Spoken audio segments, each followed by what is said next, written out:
Welcome to Garden Wise Adventures. My name is Malie, and today we're going to do another video in my indoor gardening series.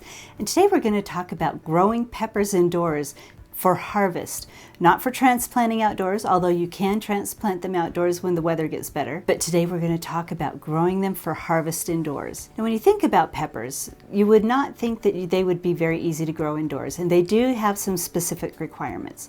Number one, you need to have a large enough pot. Number two, you need to be able to have enough fertilizer in that pot. Number three, you need to have enough light.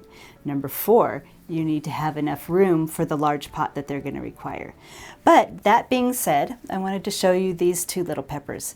These two little peppers were started the same time as the peppers that I'm going to show you in a minute. And I didn't have room for another large pot, so I just kind of left them in these little pots to see what would happen to them. They haven't increased too much in size, but if you can see, they're flowering. Now, they're not dead, they don't look stressed, they just haven't grown near as big. They're probably a quarter of the size or less than the ones that I'm going to show you in just a minute. But they have flowers, and I was just interested to see if they formed any little peppers eventually. So I will keep you updated on that.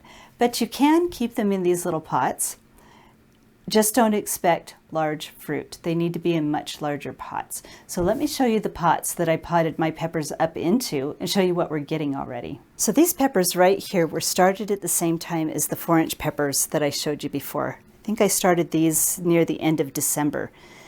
And this is the amount that they have grown. Now, when they were 4 weeks old, I transplanted them into these larger pots with a lot of amended potting soil. I put organic fertilizer, compost, worm castings in them, and then I also top dressed with some Osmocote. And then I also give them a liquid feed every 2 weeks. Now these peppers have grown beautifully. This is how I trellis them. I just tie these wires to my grow racks, and they act as trellises so everything stays off each other. But this is called a dough hill pepper. It's flowering prolifically. I haven't seen any fruit set yet, but that is not going to take too long to happen. I grew dough hill in my grow room last winter, and they fruited really well. They're an orange bell-shaped pepper, very tiny, but very, very sweet. It's got a fruity taste. I absolutely love these. This right here is Antohi.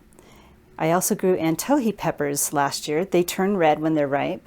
Very sweet, excellent flavor, probably one of my favorite sweet peppers.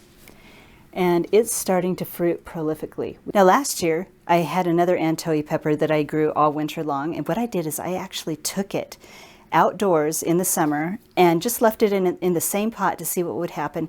It heavily fruited all summer long, and then I finally got rid of it in the fall. Now the reason I did not bring it back into my grow room was because I've brought peppers into my grow room from outdoors in the past, and they bring in a ton of insects. And I'll link the last video that I did above that talks about the insects that were brought indoors from pepper plants. But you can absolutely grow peppers indoors. So just to recap, if you want to grow peppers indoors for harvest, what you need is large pots. 2.5 gallon is the smallest. You can go up to 5 gallon. You can actually also grow peppers hydroponically. You can grow them in any sort of hydroponic unit, and they grow beautifully. If you go onto the Facebook page, AeroGarden, Kratky, and Garden Fanatics, you'll find a bunch of people that have grown peppers in all different methods, all different hydroponic methods indoors. Now, growing peppers hydroponically might be easier than growing them in pots with soil. I've never tried peppers in my hydroponic units. I prefer actually growing in soil, but most people that I talk to prefer to grow them hydroponically. So they can definitely be grown that way.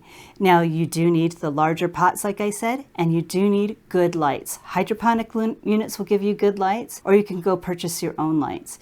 Now the lights that I'm using to fruit my peppers under are the Walmart Honeywell lights. They're the 5,000 Kelvin lights, and they're just regular shop lights, and they are actually getting my peppers and my tomatoes to fruit prolifically. You just need to make sure you have at least 5,000 Kelvin.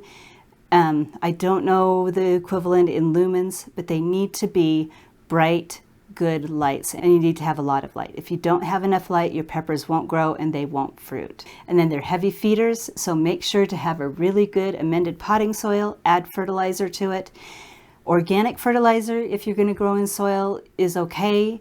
It's just not going to give you the same results as the conventional fertilizer. Organic fertilizer needs to be broken down by the soil before it can be used by the plants.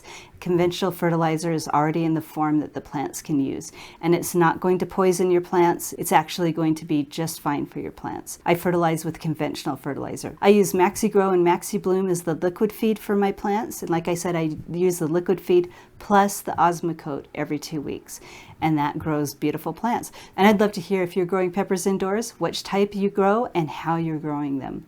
So hopefully this video has been helpful for you. If it has been helpful, I hope you like, subscribe, share it with your friends, and go have a wonderful garden adventure.